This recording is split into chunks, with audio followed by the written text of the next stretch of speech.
ሰላም ጤና ይስጥልን የተከበራችሁ አድማጭ ተመልካቾቻችን እንደምን አላችሁ? የሰዓቱን መረጃዎች ይዘን መጥተናል። አብራችሁን ተቆዩ ዘንድ የአክብሮት ግብዣችን ነው። ነገሩ ወዴት እየሄደ ነው? አሰላለፉ ምን አይነት መልክ እያመጣ ነው? የሚለው የኢትዮጵያ ምስቅልቅል አዲስ አሰላለፍ ሊያመጣ እንደሆነ እየተስተዋለ ነው። አድማጭ ተመልካቾቻችን እንደምን አላችሁ? በጣም በሚገርም ሁኔታ አንኤክስፔክትድ ነገር እየተፈጠረ ነው።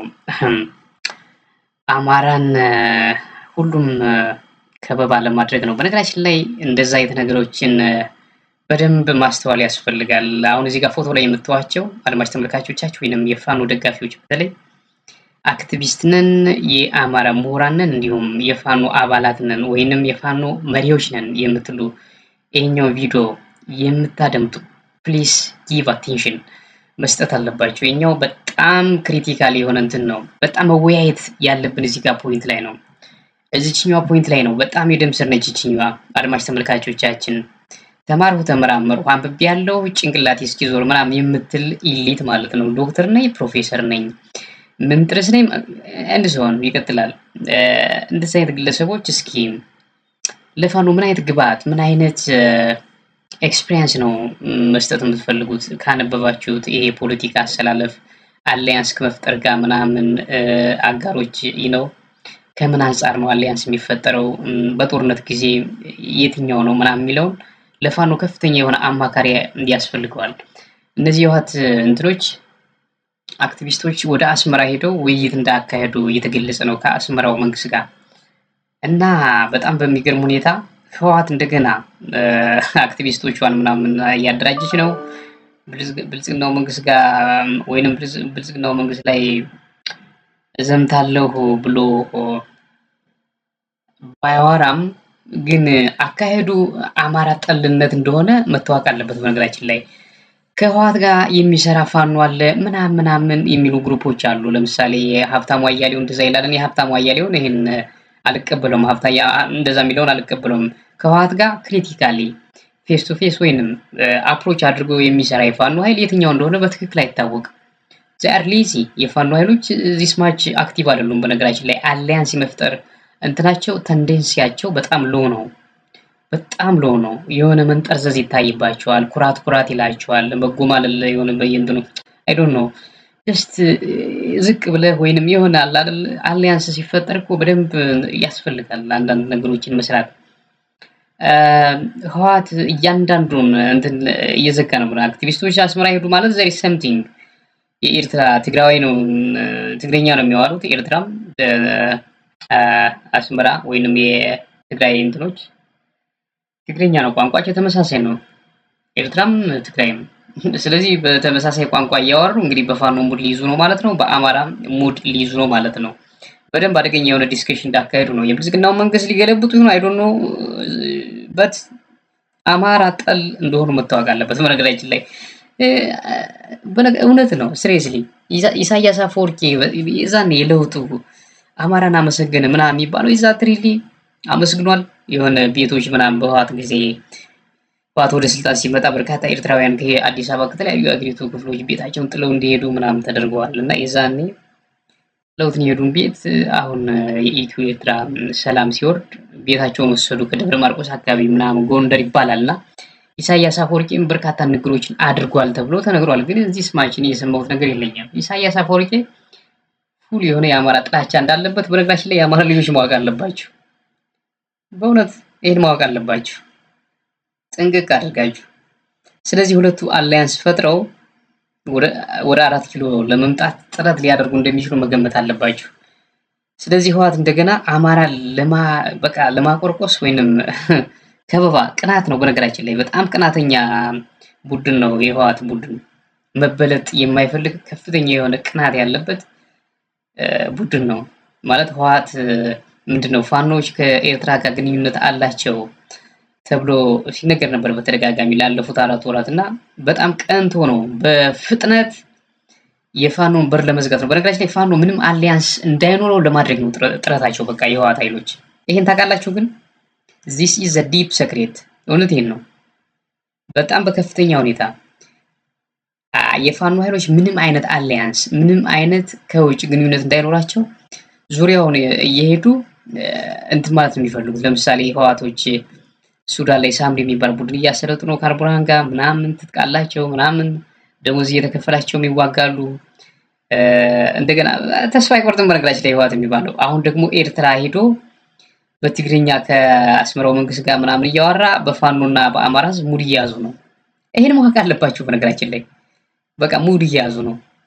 ፋኖ ደግሞ ወደዛ ለመሄድ አሁን ይደብረዋል። ህዋት ቀድማ ሄዳ እዛ ቦታውን የምትይዝ ከሆነ የፊት ወንበሩን ምናምን ይዛ አይ ፋኖች ከኋላ ወንበር ተቀመጡ ምናምን እናንተን አንሰማችሁ ምናምን አይነት ነገር ሊሉ ነው ማለት ነው። ስለዚህ መጀመሪያ በጣም በትልቁ አፕሮች ያደረገው ህዋት ነው ማለት ነው ከኤርትራ መንግስት ጋር። ፋኖች በጣም ላግ አድርገዋል። ብዙ መግለጫዎችን ሰጥተዋል በነገራችን ላይ የኤርትራ መንግስት በዚህ ወደ መውጫ ሁሉ እንሰጣቸዋለን ምናምን ተብለዋል የህዋት ባለስልጣናት። እና ኢግኖራንስ ዘሪዝ አን ኢግኖር አድርገውታል አማራውን። እዚህ ላይ ሪያሊቲውን ነው ማውራት ያለብን። ፍርጥ አድርገን ማውራት ማንችል ከሆነ በጣም እንትን ነው አስቸጋሪ ነው። በሱዳን በኩልም አሊያንስ እንዳይኖረው የፋኖን ስም ምናምን በማጥፋት ህዋት ሳምሪ የሚባል ቡድን አሰማርቶ ምንም አይነት የፋኖ ኃይሎች ወደዚህ ያመጣው አሊያንስ እንዳይፈጥሩ አድርጓቸዋል። ከሱዳን መንግስት ጋር መፍጨርጨር አለባቸው የህዋት ኃይሎች። እዛ ደመቀ ዘውዱ የሚባል አንድ ምላሱ የተቆረጠ አለ። እሱ የተከዚዘ ሚል ያሰለጠነ በዛ መንገድ እንትን ብሏል ዘግቷል። እኔው ፋኖ ምንድነው ማድረግ ያለበት? እውነቴን ነው ቁም ነገር መወራት አለበት። ይሄ በጣም አሪፍ ዲስከሽን ነው። አሪፍ የሆነ ኮንሴፕት እያነሳው ነው። ፋኖ ምንድነው ማድረግ ያለበት? ህዋት ዙሪያውን ፋኖ ምንም አላያንስ እንዳይኖረው። እውነቴን ነው። አሁን ለምሳሌ ህዋት ቀድሞ ከኤርትራ መንግስት ጋር አላያንስ ከፈጠረ የፋኖ ኃይሎች አይ ቲንክ ይደብራቸዋል ይመስለኛል። ሁለቱ ራሱ የኤርትራ መንግስትና ህዋት በፋኖ ላይ በእርግጠኝነት 100% እንደሚያሰሩ በጣም እርግጠኛ ነኝ። እርግጠኛ ሆነን መናገር እንችላለን። በከፍተኛ ሁኔታ ነው የሚያሰሩ። ህዋትም ያላት ጥላቻ ታውቃላችሁ። በአማራ ወልቃይትና ራያን እንደገና ጠቅልላ እንትን ማለት ትፈልጋለች። ኤርትራ ችግር የለበትም የኤርትራ መንግስት ምናምን እየተባለ ነው የሚወራው። ይሄን 3-4 ዓመት ለአማራ ያላቸውን እንትን በቃ እንትን ሰርዘዋል። ልባቸው አይ እንዴ አትመኑ። በነገራችን ላይ አትመኑ። የኤርትራን መንግስት ኢሳያስን አትመኑት። ኔቨር ያን ሁሉ ፊልም ሰርተው ድራማ ሁሉ ሲሰሩ እኮ የሆነ ፌስቲቫል ምናምን ሲያከብሩ ነፍጠኛው ምናምን እያሉ ነፍጠኛው እንደ ጨቆናቸው ምናምን እንትና ሚሊክን ምናምን አይደሰውን አይደ ስላሴን ደርግ የመሳሰሉትን እያነሱ እንትን ሲሉ ምናምን ይስተዋላሉ። እና በምንም አይነት ሁኔታ ሁለቱ አይታመኑም። ስለዚህ ፋኖ ምንድነው ማድረግ ያለበት? ሃው የሚለውን በጣም ከፍተኛ የሆነ እንትን ያስፈልገዋል። ከፍተኛ የሆነ ውይይት ያስፈልጋል። ከፍተኛ የሆነ ይሄን በርግዶ ሊወጣ የሚችል እዚህ ጋር ደግሞ የህዋት ክንፍ ደግሞ አንዱ ክንፍ መጥቶ አይታችኋል ከኦሮሞማው ጋር አታች ደግሞ የሚያደርገው ለምሳሌ ትናንትና ታደሰ ወረደ መጥቶ የኦዳ ፎጣ ምናምን አለበሱት። የአባገዳ ፎጣ ምናምን ጠመጠሙለትና ዙሪያውን ሱፍ ለብሰው የኦሮሞማው ብልጽግና ፎቶ ተነስተው ነበር ታውቃላችሁ። እና ፋኖን የሆነ ተሸብቦ እዛው ክልል ውስጥ እየሟሟ እንዲያልቅ ነው የሚፈልገው ህዋት። በነገራችን ላይ ኤቭሪባዲ ማወቅ ያለባችሁ ፋኖ በጣም በከፍተኛ ሁኔታ የሚፈራ ኃይል እንደሆነ ታውቃላችሁ። በምስራቅ አፍሪካ በከፍተኛ ሁኔታ ፈርተውታል። በጣም በከፍተኛ ሁኔታ ህዋት ወጣት የላትም እንዳለ ይሄ በሚሊዮን ምናምን ወጣቱ አልቋል። ተዋጊ አይኖረውም ከዚህ በኋላ። ኤርትራን በተመሳሳይ ወጣት የለውም እና በከፍተኛ ሁኔታ አሁን የአማራ ክልል በወጣት የተሞላ ነው እና ሁሉም የታጠቀ ነው። እያንዳንዱ በቃ ታጠቀ ማለት ይቻላል። መሳሪያ አለው። ሜቢ የተተኳሽ እጥረት ሊኖር ይችላል እንጂ አለው። በቃ ተዋጊ ነው እና በከፍተኛ ሁኔታ ያውቁታል። በቃ ያውቁታል። አማራ ክልል ያለውን ታጣቂ ውጊያውን ያውቁታል። ይሄ ኃይል ይሄ ፋኖ የሚባል ኃይል መካናይዝድ ታንክ ምናምን ዘመናዊ የሆነ መሳሪያ ቢታጠቅ አለቀልን። ኤርትራ በሙሉ ትሄዳለች። ቀይ ባህርማ ተውት፣ ኤርትራን ራሱ ጠቅልለው ይወስደዋታል ብለው ነው የሚያስቡት። እንደዛ ብለው ነው የሚያስቡት። መረጃ አለን እኮ የፋኖ ኃይሎች እኮ ከኤርትራ መንግስት ጋር አሊያንስ ለመፍጠር ሲሄዱ ለምሳሌ እነ እስክንድር እኮ ቅጅ ወጥቷል እኮ ይሄኛውን ፎርማሊቲ ካላሟላችሁ አንቀበላችሁም እያሉ እንትን ሲሏቸው የሆነ አለ አይደል የሆነ ኩራት ማለት አንቀበላችሁ ምናምን ይሄ መለመን አይነት ነገር አክት እያሳዩ እንደሆነ ግልጽ ነው። የአስመራው መንግስት ማለት ነው። ኢሳያስን አትመኑት ነው።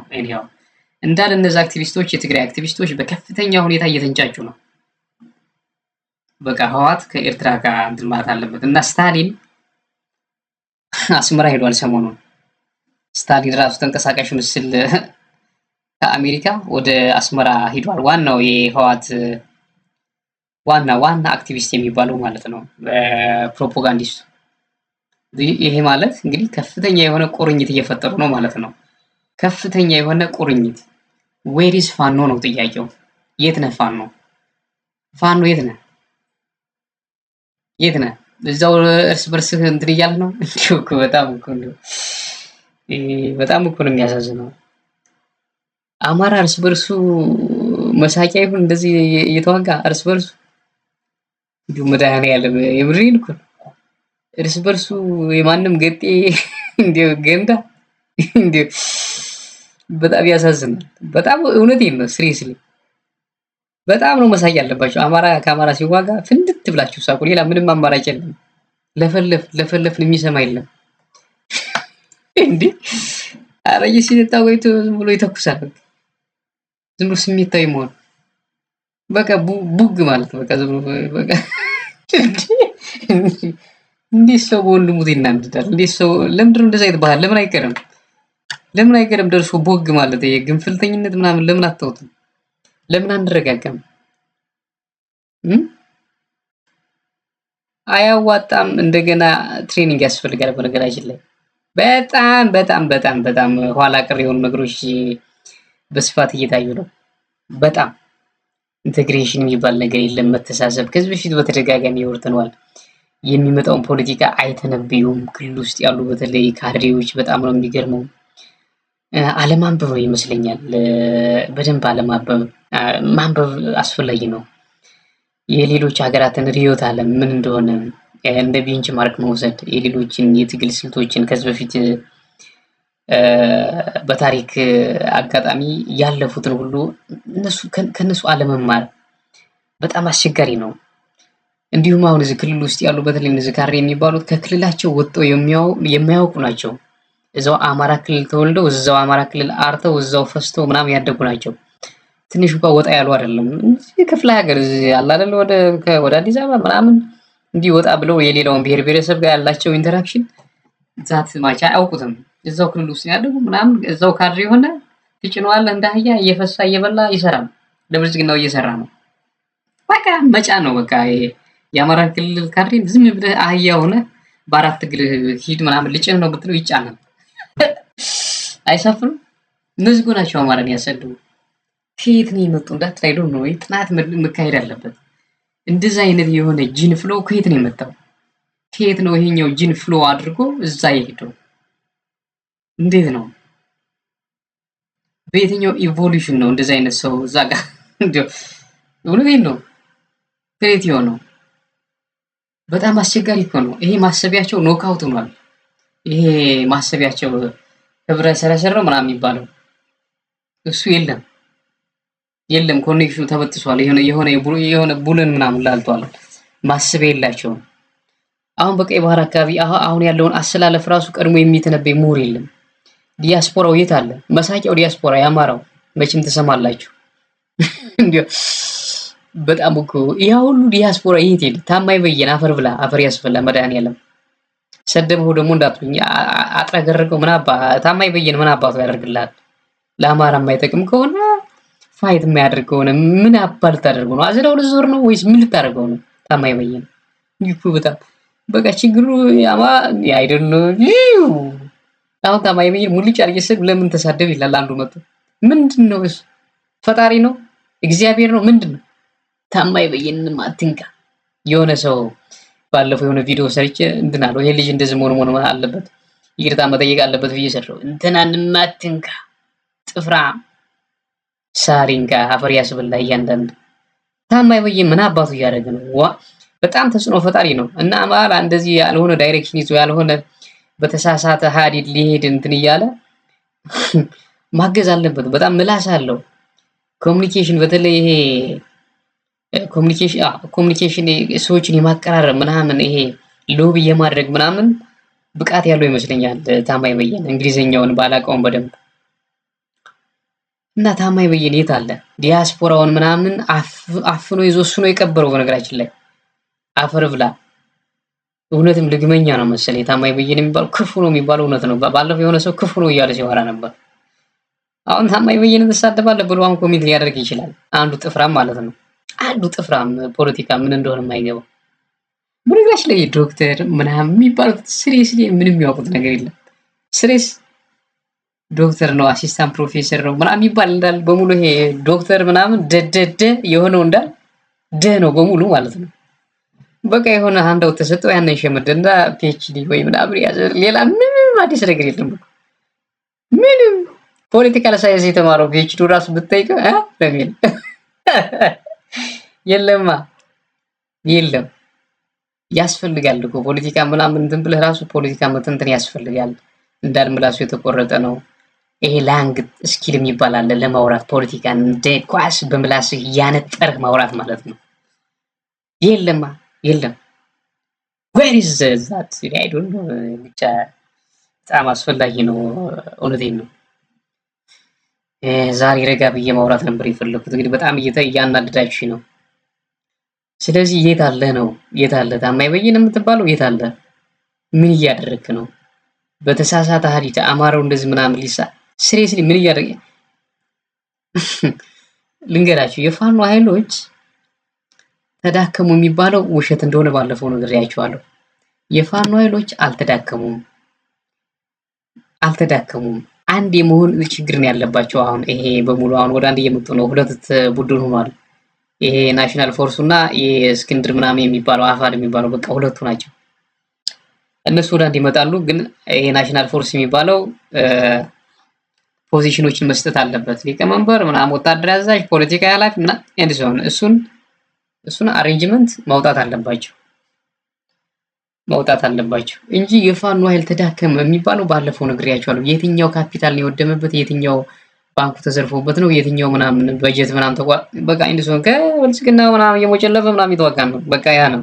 አልተዳከመም አለ። ምንም የተደመሰሰ የለም። በነገራችን ላይ አልፎ አንድ የፋኖ ኃይሎች መስዋዕትነት ይከፈሉ እንጂ ምንም አልተነካም። ወጣቱ አለ እንዳል ፉል ነው። ሁሉ እንዳል ጨቅ ያለ ወጣት ነው ያለ። ይኸው እያፈሳደል ብልጽግናው እየወሰደ ባለፈው አላያችሁም? ቪዲዮ ኤምኤስ ላይ በርካታ ወጣቶችን ከጎንደር አፍሶ ወደ ጎጃም ይዞ መጥቶ ከ13 ዓመት በታች የሆኑ ህፃናት እየተዳከመ ማለት ነው ብልጽግናው። ምክንያቱም ሰራዊቱ አልቋል። ህፃናትን ከ13 ዓመት በታች እያፈሰ ነው። ኩታራ ነው ፈላዎቹ ማለት ነው። እና ፋኖ እንዳልተዳከመ ወሰዱ። ዝም ብላችሁ ምንም አታስቡ። ስለ ፋኖ ተዳከመ ምናምን የሚለው ተውት፣ ዝም ብላችሁ ተውት። ብቻ ፋኖ ወደ አንድ መምጣቱ ይጨርስ። ከዛ አሊያንስ የሚባለውን ነገር ያስብበት። ከኤርትራ ጋር እየተሞዳሞደ ነበር። ህወሓት ሄዳ በር ለመዝጋት እየሞከረች ነው። በሩ መቆለፍ አለበት፣ የፋኖ ኃይሎች እዚህ መምጣት የለባቸውም እያለች እየተናገረች ነው ለሻዕቢያ። ሁለቱ ትግራዋይ በትግርኛ ቋንቋ እንግዲህ ሙድ እየያዙ ነው በፋኖ ላይ በአማራ ላይ። እንግዲህ ለፋኖ እግዚአብሔር አለለት የምንለው ለዛ ነው። ምን ያህል ጥላቻ አሁን ከህወሓቶች ፋኖ ተመልሶ ከሚመጣ የአብይ አህመድ መንግስት ቢቆይ ብለው ነው እንትን የሚሉት። ይሄን ታውቃላችሁ? የአብይ አህመድ መንግስት ቢቆይ ይሻለናል የኦሮሞ መንግስት፣ ይሄኛው የፋኖ ኃይል አሸንፎ 4 ኪሎ ከሚገባ ነው የሚሉ። ስለዚህ የፋኖ ኃይሎች ከህወሓት ጋር እንሰራለን የምትሉ የፋኖ ኃይሎች፣ በነገራችን ላይ ይሄ ብልጽግናው መንግስትን ባለፈው ትንታኔ ሲሰጡ የነበሩት እውነታቸውን ነው። አሁን ይሄ ምን እያወራህ ነው እንዳትሉኝ፣ ሪያሊቲው በደንብ መገምገም ስላለበት ነው። እስኪ አስተያየት ላይም ጻፉ። ከህወሓት ጋር እንሰራለን ብላችሁ ያሰባችሁ ፋኖች ካላችሁ ያው ስማችሁ የጠፋ አለ። ለምሳሌ እነዘመነ የጎጃም ፋኖ ስሙ ጠፍቷል፣ ከህወሓት ጋር ግንኙነት አለው ምናምን እየተባለ እና ምንድነው ሸር የምትደራረቡት? እናንተ ምን ልትሰጡ ነው? እነሱ ደግሞ ምን ሊቀበሉ ነው? መስጠትና መቀበል የሚባል ነገር አለ አይደል? እናንተ ምን ሰጣችሁት ነው ከነሱ የምትቀበሉ? ወይንም እነሱ ምን ሰጣችሁት ነው እናንተ የምትሰጧቸው? ኤክስቼንጅ ነገር ይኖራል። የሆነ ያ ኤክስቼንጅ በቃ እሱ ምንድነው የሚለው በደንብ ማጤን አለባችሁ።